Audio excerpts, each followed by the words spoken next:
Bill number 2 is seeking to allow the foreign spouse of a Bahamian woman to obtain Bahamian citizenship in the same way that a foreign spouse of a Bahamian man already has the right to do. And so I'll take you to now the Article 10, which Bill number 2 is seeking to amend. Now, Article 10 starts out by saying what? Any woman who after 9th July 1973 marries a person who is or becomes a citizen of the Bahamas shall be entitled, provided she is still so married, upon making application in such manner as may be prescribed, and upon taking the oath of allegiance or such declaration as may be prescribed. So what that means then is that any woman from anywhere who marries a Bahamian man shall be entitled to be registered as a citizen of the Bahamas once she satisfies certain prescribed policies and national security concerns. Now, is there a reference to the man, the foreign spouse, the male foreign spouse of a Bahamian woman? Is there any reference to the man do you see now in Article 10? No, exactly. The male foreign spouse of a Bahamian citizen is not considered in the Constitution and is not entitled to be registered as a citizen of the Bahamas pursuant to the Constitution, specifically Article 10. That male foreign spouse has to obtain Bahamian citizenship through another piece of legislation. Okay, which is an ordinary legislation. That foreign spouse does not have a constitutional entitlement to apply for citizenship. Now, what I want to highlight is that this proposed amendment is seeking now to extend the right that the foreign female spouse has already had in our Constitution to now the foreign male spouse.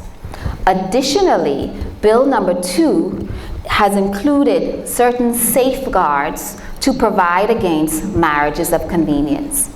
And the safeguards read as follows. A person may be denied registration under this article if there is satisfactory evidence that the marriage no longer subsists. So where you have a situation where the foreign spouse has submitted an application for citizenship, but before the grant of the citizenship is discovered that there's been a divorce or a legal separation, well then of course that's a grounds for denial of registration as a citizen. Additionally, where there is satisfactory evidence that the marriage was entered into for the purpose of enabling that person to acquire citizenship of the Bahamas, so where there's some element of fraud, well then yes, citizenship will be denied. Thirdly, it says, where there is satisfactory evidence that the parties to the marriage have no intention of permanently cohabiting with each other as spouses after the marriage. So they got married, they never lived together, never intend to live together, and that evidence is brought to the relevant authorities. Well, of course, that's a ground to deny a spouse registration as a Bahamian. Further, it goes on to say that where the person has been convicted in any country of an indictable criminal offense, so where the foreign spouse has been convicted of a serious crime in any country, and of course the authorities can enlist the assistance of Interpol to determine whether that person has any such convictions, well then that is a ground for denial of being registered as a Bahamian citizen. Okay? Additionally, since these bills were tabled, there has been additional amendments and safeguards with respect to the Immigration Act and to provide for fraudulent marriages.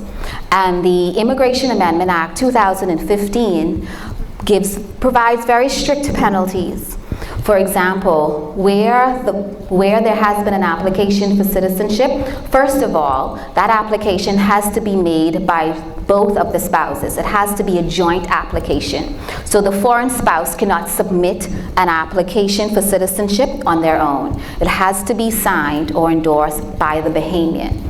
So that's the first safeguard, okay? Secondly, now, as I said, the Immigration Amendment Act provides for deportation of the foreign spouse where it's been determined that citizenship or the application was made with some element of fraud. Also, the Immigration Amendment Act provides that where the permanent residency or the citizenship was granted and fraud was discovered after, well, then there's a 5-year imprisonment term, a $10,000 fine.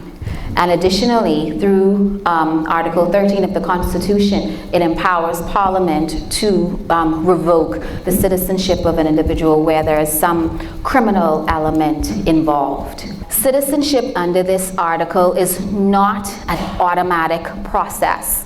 It's not a situation where the spouse, the marriage happens on Saturday and then Monday, Tuesday, they're up at the Immigration Department collecting their citizenship certificate. It doesn't work that way. There is a process where after there's a marriage, the foreign spouse is entitled to obtain a resident spousal permit, and that is granted in 5-year intervals. So that's the first step. And while during that resident spousal permit period, the spouse can then make an application for permanent residence. And they have to then satisfy certain criteria outlined by the Immigration Department. And that entails submitting character references, medical certificates, police certificates, and a whole slew of information that is required. Once the Immigration Department has received the required documents, they then review it. After they would have reviewed the documentation, they go out and they conduct their due diligence, their home checks, their community checks, and the like. Since 2012 to now, there's been 134 applications for citizenship on the basis for foreign spouses. 134. Of those 134 applications, only 80 have been granted. On referendum day, you'll be shown the question, do you approve of the Constitution Amendment Number 2 bill? Under this proposed change to the Constitution, after the coming of the foreign spouse of a Bahamian citizen would, after the coming into operation of this article, be entitled to apply for and obtain citizenship subject to satisfying existing national security or public policy considerations and new provisions guarding against marriages of convenience. And if you agree, then you mark yes. If you don't agree, then you mark no. Okay? And I do want to highlight that if bill number 2 is not successful, well then the safeguards that have been proposed will also fall away.